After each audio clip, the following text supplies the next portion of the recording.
ఏదైతే తెలంగాణ రాష్ట్ర ప్రభుత్వం 6 గ్యారెంటీల్లో భాగంగా మరి ఆనాడు అమలు చేసినటువంటి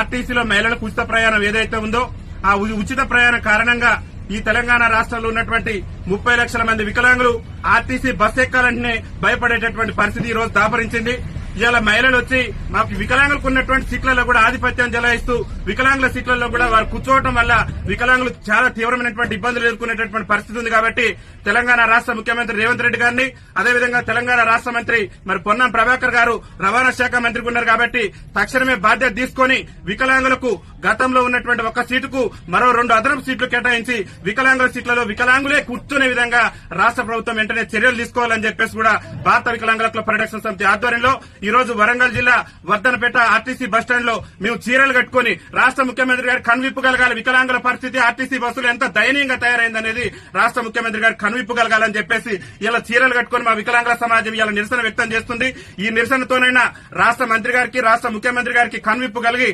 ఆర్టీసీలో అదనంగా వికలాంగులకు మరో 2 సీట్లు కేటాయించి ఆర్టీసీలో వికలాంగుల సీట్లలో సకలాంగులు కూర్చుంటే ఆ సకలాంగుల మీద క్రిమినల్ కేసులు నమోదు చేసి వికలాంగుల సీట్లను వికలాంగులకే కేటాయించే విధంగా రాష్ట్ర ప్రభుత్వం చర్యలు తీసుకోవాలని చెప్పేసి భారత వికలాంగుల క్లబ్ పరిరక్షణ సమితి ఆధ్వర్యంలో మేము ఈ నిరసన కార్యక్రమాన్ని చేపట్టడం జరిగింది. ముఖ్యమంత్రి గారికి ఒకటే మేము విజ్ఞప్తి చేస్తున్నాం, మీరు 6 గ్యారెంటీల సంగతి ఏందో తెలియదు కానీ అవసరమైతే వికలాంగుల కోసం ప్రత్యేకంగా మీరు బస్సులను ఏర్పాటు చేయండి. కానీ మేము అవస్థలు పడుతున్నాం, ఇబ్బందులు పడుతున్నాం. ఆర్టీసీ బస్సు ఎక్కాలంటేనే మా గుండెల్లో రైలు పరిగెత్తేటటువంటి పరిస్థితి ఉంది. ఎందుకంటే మా మహిళా అక్కలు మా మహిళా చెల్లెళ్లు తోసుకుంటూ పోతున్నటువంటి క్రమంలో వైకల్యం ఉన్నటువంటి మేము అంగవైకల్యంతో బాధపడుతూ ఒక పక్క దుర్భర జీవితాలు గడుపుతూ ఆర్టీసీ బస్సు ఎక్కాలంటే మరి చాలా తీవ్రమైనటువంటి ఇబ్బందులు ఎదుర్కొంటాం. కాబట్టి రాష్ట్ర ముఖ్యమంత్రి గారు వెంటనే స్పందించి ఆర్టీసీలో మరి వికలాంగులకు అదనపు సీట్లు కేటాయించడంతో పాటు వికలాంగుల సీట్లలో వికలాంగులు కూర్చునే విధంగా మరి జీవోను జారీ చేయాలని చెప్పేసి కూడా రాష్ట్ర ముఖ్యమంత్రి రేవంత్ రెడ్డి గారిని విజ్ఞప్తి చేస్తూ దాంతో పాటు కాంగ్రెస్ పార్టీ ఎన్నికల మేనిఫెస్టోలో కూడా చెప్పింది ఆర్టీసీలో ఒక మహిళలకే కాదు వికలాంగులకు కూడా ఉచిత రవాణా సౌకర్యం కల్పిస్తామని కాంగ్రెస్ పార్టీ అభయాస్త్రం మేనిఫెస్టోలో పేర్కొంది. కాబట్టి